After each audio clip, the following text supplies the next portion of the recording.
എന്താ പറയുന്നുണ്ട്? ഇണങ്ങി നിന്ന ദേഹമോട് വേർവിടുമ്പോഴും നമഃശിവായ പാർവതീശ പാവന. എങ്ങനെയാ നിന്നത്? നമ്മുടെ ശരീരത്തോടെ എങ്ങനെയാ നിന്നത്? ഇണങ്ങിയാ നിന്നത്. ആരാ ഇണങ്ങി നിന്നത്? ദേഹി ആരാ? പരമാത്മസ്വരൂപനായിരിക്കുന്ന ഈശ്വരൻ. ഇണങ്ങിയാ നിന്നത്. അത്രത്തോളം ഐക്യത്തോടു കൂടിയാ നമ്മൾ നിൽക്കുന്നത്. നിങ്ങളിലും ഇതിലും ഒക്കെ ഇരിക്കുന്ന അത്ര ഐക്യമായിട്ട് ചേർന്നിരിക്കുക ഭഗവാന്. നമ്മുടെ വിചാരം എന്താ ശാശ്വതമായിട്ടുള്ളത്? ഈ ശരീരമാണ് ശാശ്വതം, ആത്മാവല്ല. നമ്മുടെ ശരീരത്തിന്റെ മിടുക്കിലാണ് നമ്മൾ നടക്കുന്നത്, അല്ല ദേഹിയുടെ മിടുക്കില. അതിനെന്ത് ചെയ്യണം? മരണം സംഭവിക്കണം. ദേഹിയാണ് യഥാർത്ഥത്തിലുള്ളത് എങ്കിൽ എന്ത് സംഭവിക്കണം? ദേഹം വീഴരുത്. ദേഹി പോകുമ്പോൾ ആത്മാവ് പുറപ്പെടുമ്പോൾ എന്തൊരു നാശം സംഭവിക്കരുത്. ഈ കാണുന്ന ഇത് വെറും ഒരു പുറംചട്ടയാ, ഇല്ലേ? ശകലം തീ വീണാ മതി ബന്ധുരുകാന്. പക്ഷെ തീയിലിട്ടാലോ കത്തിച്ച എന്ത് ചെയ്താലും ഒന്നിനാലും നശിപ്പിക്കാൻ കഴിയാത്ത പരമാത്മ സ്വരൂപമാണ് ഈശ്വരൻ, ഇല്ലേ? ഈശ്വരൻ എവിടെയാ കുടികൊള്ളുന്നേ? കല്ലിലോ മണ്ണിലോ പുള്ളിലോ ഒന്നുമല്ല. അവൻ നിങ്ങളിൽ തന്നെയാ ആര് കുടികൊള്ളുന്നത്? നിങ്ങൾ തന്നെ ഓരോരുത്തരും ആര് തന്നെയാണ്? ഭഗവാന്റെ പ്രത്യക്ഷ രൂപങ്ങളാണ്. ആ ബോധം ആ ബോധം ആർക്കുണ്ടാവണം? നമുക്കുണ്ടാവണം.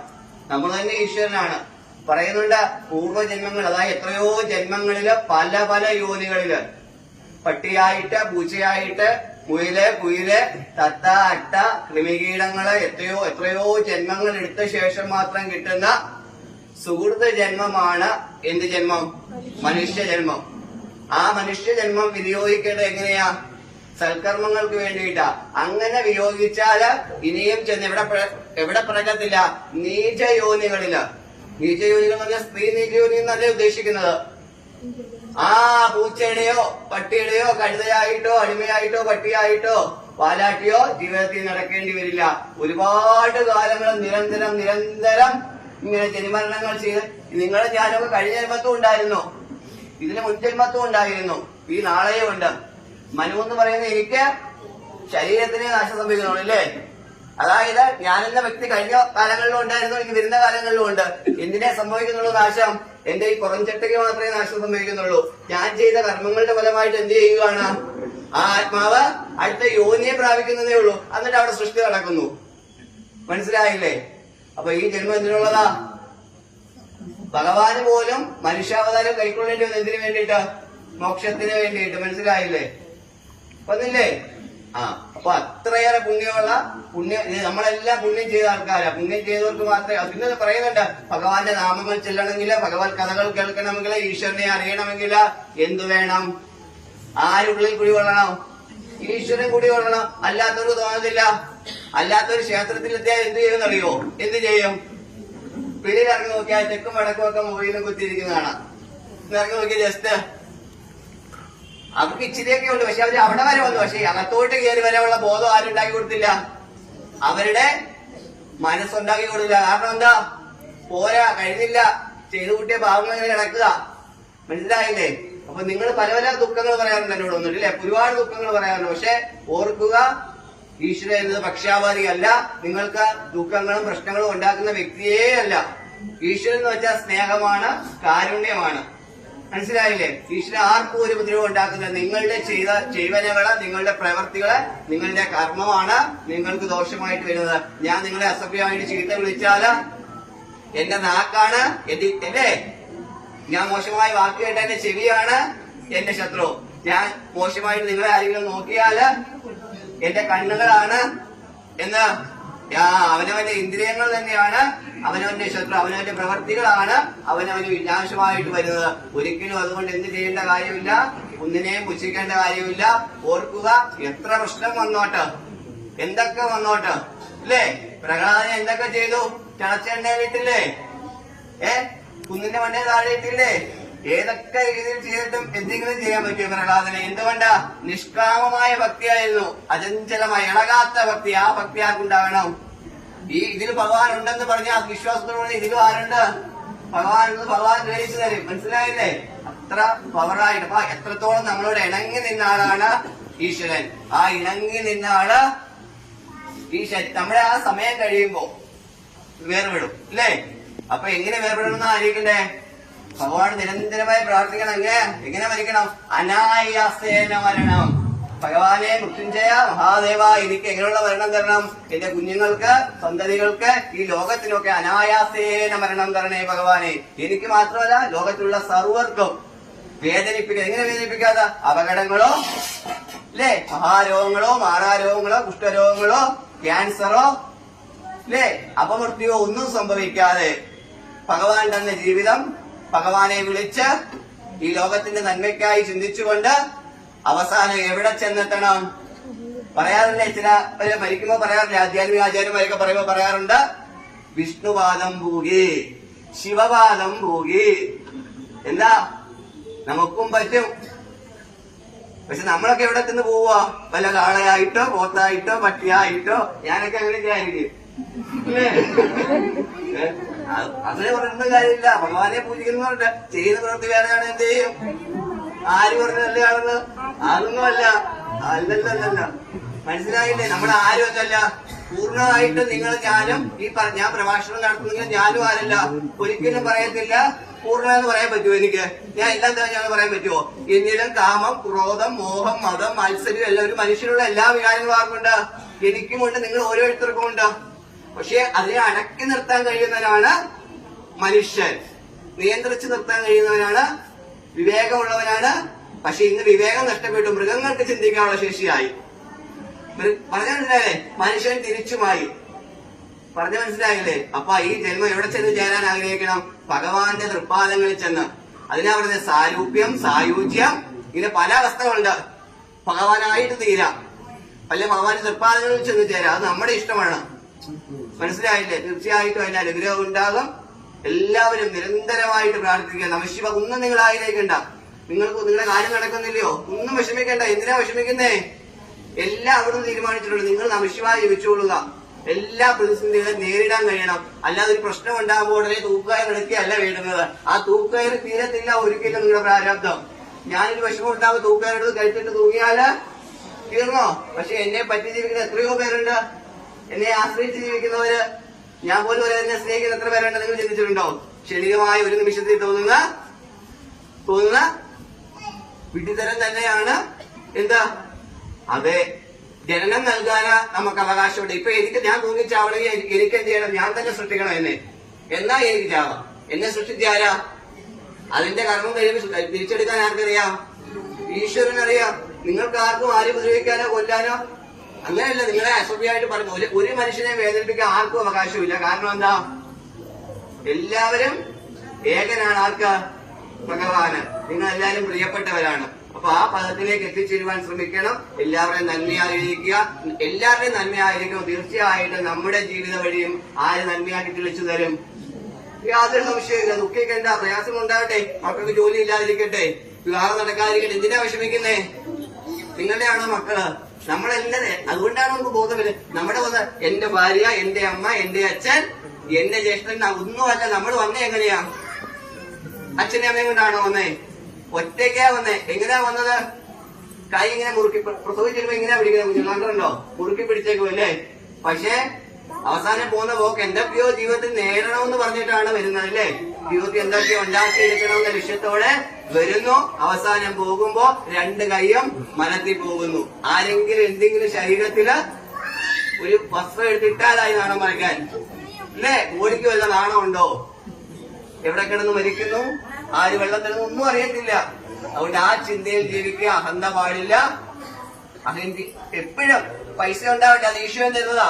ധനം ഉണ്ടാകുന്നത് മോശമൊന്നുമല്ല. പക്ഷേ എന്ത് ചെയ്യാൻ പാടില്ല? അതിന്റെ മേല് അഹങ്കരിക്കാൻ തുടങ്ങിയാല് തീർച്ചയായിട്ടും ആരെന്നെ കുഴി തോണ്ടുവാണ്? നമ്മൾ തന്നെ നമുക്ക് കുഴി തോണ്ടുവാണ്. മനസ്സിലായില്ലേ? അപ്പൊ ആ ഈ ജീവിതം എന്ത് ചെയ്യണം? ഈശ്വര സേവയ്ക്കായിട്ട് വിനിയോഗിക്കണം. തീർച്ചയായിട്ടും അതിന്റെ ഐശ്വര്യങ്ങൾ നിങ്ങള് നിരന്തരം നാമം ജപിച്ച്. കാരണം നിങ്ങളുടെ ആ പ്രശ്നങ്ങൾ മൊത്തവും തീരണം. കാരണം അത്രത്തോളം നമ്മൾ ചെല്ലു പറയാറുണ്ട്. പേര് ഞാൻ പറയുന്നില്ല. എന്തൊക്കെ തിരുവേനി എപ്പോഴും ഒന്നും പറയുന്നില്ല. എന്ത് ചെയ്തിട്ട് എല്ലാ വഴിപാടും ചെയ്യും. പക്ഷെ നിരന്തരം പ്രശ്നങ്ങളാ. കാരണം അത്രത്തോളം കർമ്മങ്ങളെ ചെയ്തു വെച്ചിരിക്കുക. അതെല്ലാം പോകണ്ടേ? അതെല്ലാം തീരാൻ മാറുമോ? മാറത്തില്ല. എന്റെ മാറത്തില്ല. ഈ അകത്തിരിക്കും നിങ്ങൾ ഇപ്പൊ പറഞ്ഞിട്ട് അകത്തിരിക്കുന്ന എന്റെ വിഷമങ്ങൾ മാറുമോ? ഞാൻ ചെയ്ത് കൂട്ടിയ കർമ്മങ്ങളുടെ പോലെ അനുഭവിച്ച് ഞാൻ തന്നെ തീർക്കണ്ടായോ? എനിക്കതുകൊണ്ട് പരാതിയൊന്നുമില്ല. ഞാൻ പരാതിപ്പെട്ട് കാര്യമല്ലോ ഉണ്ടോ? ഞാൻ ചെയ്ത് കൂട്ടിയ പ്രവർത്തികൾ ഞാൻ അനുഭവിച്ചേ എടുത്തുള്ളൂ. അതുകൊണ്ട് അത് പ്രവർത്തിച്ചിട്ട് പോവുക. തീർച്ചയായിട്ടും എല്ലാ ഐശ്വര്യങ്ങളും അഭിവൃദ്ധിയും ആയുരാരോഗ്യവും ഒക്കെ എല്ലാവർക്കും ഉണ്ടാകട്ടെ. നിങ്ങളൊക്കെ വിളിച്ചാൽ വിളിപ്പുറത്ത് നിങ്ങൾ വിളിക്കുന്ന മാത്രയില ശക്തി സ്വരൂപനും സർവേശ്വരനുമായിരിക്കുന്ന മഹാദേവന് അമ്മയോടൊപ്പം നിങ്ങളുടെയൊക്കെ മുന്നിൽ അല്ലെങ്കിൽ നിങ്ങളുടെ ഉള്ളിൽ തന്നെ സാന്നിധ്യമായിട്ട് അനുഭവപ്പെടുക. യാതൊരു സംശയവുമില്ല. ഭഗവാനെ സ്മരിച്ചിട്ട് എവിടെ ഇറങ്ങിപ്പോയാലും തീർച്ചയായിട്ടും ഉറപ്പിച്ചു പറയാൻ പറ്റും, ഈ തിരുമുമ്പിൽ നിന്നിട്ട് നിങ്ങൾക്ക് വഴികാട്ടിയായിട്ട് നിങ്ങളുടെ കുഞ്ഞുങ്ങൾക്ക് നിങ്ങൾക്ക് എല്ലാ കാര്യത്തിലും ഭഗവാൻ കാണും. നിങ്ങൾ ചെയ്ത പ്രവൃത്തികളൊന്നും ഭഗവാൻ നോക്കത്തില്ല. ഭഗവാന് പ്രിയപ്പെട്ടത് ഭക്തരാണ്. ഭക്തൻ കഴിഞ്ഞിട്ടേ ഉള്ളൂ ജ്ഞാനം, തന്ത്രിയും പിതൃയും മന്ത്രിയും കമ്മിറ്റിക്കാരും എല്ലാരും. അതുകൊണ്ട് ക്ഷേത്രത്തിന്റെ വളർച്ച ക്ഷേത്രം ആരുടെയാ? കമ്മിറ്റിക്കാരുടെയാണോ? ശാന്തിക്കാരുടെയാണോ? തന്ത്രിയുടെയാണോ?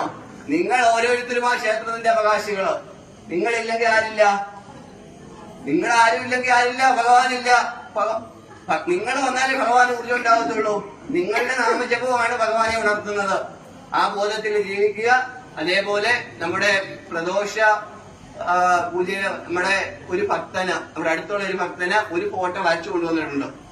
നമ്മുടെ അടുത്തുള്ള രാഹുൽ രാജ് മകേരം എന്ന് പറയുന്ന തച്ചിനഴികത്തെ വീട്ടിലെ ഒരു പയ്യന് ഭഗവാന്റെ, അതായത് അദ്ദേഹത്തിന്റെ മനസ്സിൽ തോന്നിയത്, അദ്ദേഹം യുവനാണ്, അദ്ദേഹം ചെറുപ്പക്കാരനാണ്. അപ്പോ നമ്മൾ വിചാരിക്കേണ്ട എന്താ, ഇത് വരച്ചത് ഇവിടെ അടുത്തുള്ള ഒരു പയ്യനാണ്, ഇത് ഈ ഭാവം, അതായത് ഉമാമഹേശ്വര ഭാവം അല്ലേ? അദ്ദേഹത്തിന്റെ മനസ്സിൽ അങ്ങനെ തോന്നിയത്. ആര് തോന്നിപ്പിച്ചു? ഭഗവാൻ തോന്നാതെ ഇങ്ങനെ വരയ്ക്കാൻ പറ്റുമോ? ഭഗവാൻ തോന്നിയാലേ വരയ്ക്കുന്നുള്ളൂ. ആരും ഞാൻ ശബ്ദിക്കണമെങ്കിൽ ആര് ഇത് എന്നെ നിയന്ത്രിച്ചുകൊണ്ടിരിക്കുക? ഭഗവാനകത്ത് നിയന്ത്രിച്ചുകൊണ്ടിരിക്കുക എന്നെ. ഞാൻ ഈ പറയുന്നൊന്നും ആരാ പറയുന്നേ? ഭഗവാൻ പറയുക. അപ്പപ്പോ ഓരോ വാക്കുകളെ ആരിട്ട് തരുക? അല്ലെ എന്റെ മിടുക്കൊണ്ടാണെന്ന് ഞാൻ ചിന്തിച്ച എന്റെ നാക്കടക്ക ആർക്കറിയാം? ഭഗവാനറിയാം. എനിക്ക് ആ ബോധമുണ്ട്. ഞാനല്ല ശബ്ദിക്കുന്നതും പറയുന്നതൊന്നും ഭഗവാനാ.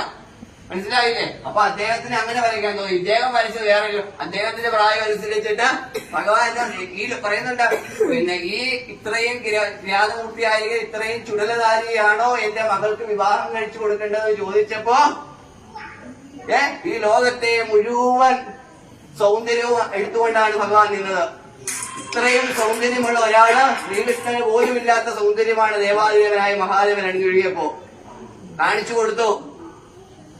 ഈ ലോകം മുഴുവൻ വശീകരിക്കാനുള്ള ശേഷി ആർക്കുണ്ട്? Attraction power ആർക്കുണ്ട്? വശീകരണ ശക്തി ആർക്കുണ്ട്? അതുകൊണ്ട് മഹാദേവനെ ദേവാദിദേവൻ വിളിക്കുന്നത് എല്ലാ ദേവന്മാരുടെയും ദേവനാ. പട്ടാഴിയമ്മയായാലും പൂക്കുന്നിൽ ഭഗവാനായാലും മഹാവിഷ്ണു ആയാലും എല്ലാം എവിടേക്കാ ചെല്ലുന്നത്? ഇടമനക്കാവിലേക്കാണെന്നല്ല, ഇടമനക്കാവി വരുമെന്നല്ല, പരബ്രഹ്മനായിരിക്കുന്ന മഹാദേവനല്ലേ. അതുകൊണ്ട് ദേവാദിദേവൻ. മനസ്സിലായില്ലേ? ബാക്കിയെല്ലാം എന്താ? ആയിരിക്കുന്നത്, ഈ ഇരിക്കുന്നു, ആയിരിക്കുന്നു, എല്ലാം ഇത് തന്നെയാ. എന്ത് തന്നെയാ? കുളവും കിണറും തോടും ആറും പുഴയൊക്കെയാ. ഇതെല്ലാം ഒന്ന് സംഗമിക്കുന്ന എങ്ങോട്ടാ? പരബ്രഹ്മത്തിൽ. അവിടെ പരബ്രഹ്മ മോചിതേന പരബ്രഹ്മ ഏകസ്വരൂപനായിട്ടിരിക്കുന്നത്. ആ ഒരു ബോധം ഉണ്ടാകണം. അതുകൊണ്ടാണ് ഏകം സത്യമായി ഒന്നേ ഉള്ളൂ. നമ്മളുടെ ആവശ്യത്തിന് ഈ ഭൂമിയിൽ മുഴുവൻ ജലമില്ലേ? ഉണ്ടോ? ഇവിടെ എല്ലാം ജലമുണ്ട്. പക്ഷെ നമ്മൾ കോരി കുടിക്കണേ എന്ത് വേണം? മണ്ണ് കൊത്തി കുടിച്ചാൽ മതിയോ? കിണർ കുത്തണം. അപ്പൊ അതേപോലെ ഈ ലോകം മുഴുവൻ വ്യാപിച്ചിരിക്കുന്ന ആരാണ്? ഈശ്വരൻ. ഈ ലോകം മുഴുവനുണ്ട്. അതിനെ അനുഭവവേദ്യമാകുവാനാണ് ക്ഷേത്രങ്ങൾ പണിഞ്ഞത് അല്ലേ? ക്ഷയാൽ ത്രായക്ഷേത്ര നാശത്തിൽ നിന്നും നമ്മളെയൊക്കെ ത്രാണനം ചെയ്യുന്നതാണ് ക്ഷേത്രം. അദ്ദേഹം വരച്ചുകൊണ്ട് വന്നിട്ടുണ്ട്. അദ്ദേഹത്തിന്റെ മനസ്സിൽ തോന്നിയ ഭാവം. മനസ്സിലായില്ലേ? അതെന്തുവായാലും സമർപ്പിക്കുകയാണ്. അത് സമർപ്പിക്കുന്നതിനായിട്ട് ക്ഷേത്രത്തിന്റെ സെക്രട്ടറിയെ സ്വാഗതം ചെയ്യുന്നു. അതേപോലെ അത് സ്വീകരിക്കുന്നതിനായിട്ട് രാഹുലിനെ വിളിക്കുക. ഫോട്ടോ ഉണ്ടെങ്കിൽ നിൽക്കണേ.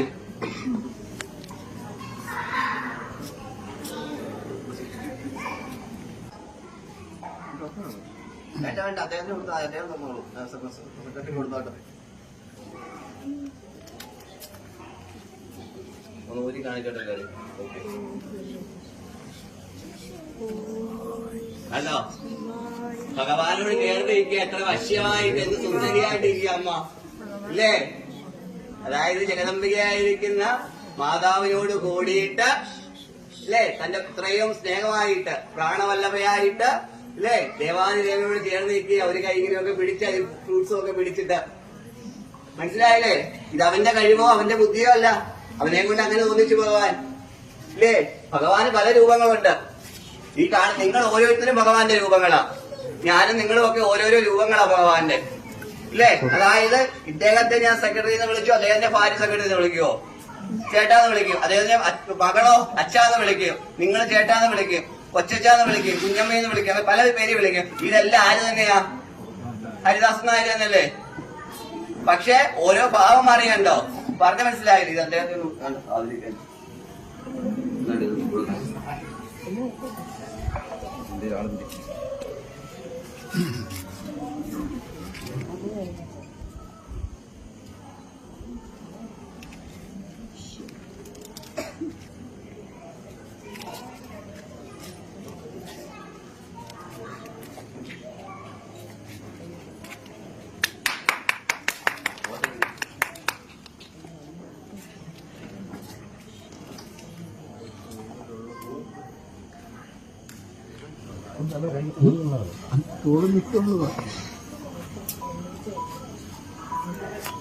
ദീപാരാധനയാണ്. നമശിവായ ചോദിച്ചോണ്ട് ശക്തി വിചാരിച്ചു. അപ്പോ നാണൊന്നും വിചാരിക്കണ്ട, അപ്പുറം ഇപ്പോഴും ആരൊക്കെ ഉണ്ടെന്ന് വിചാരിക്കണ്ട.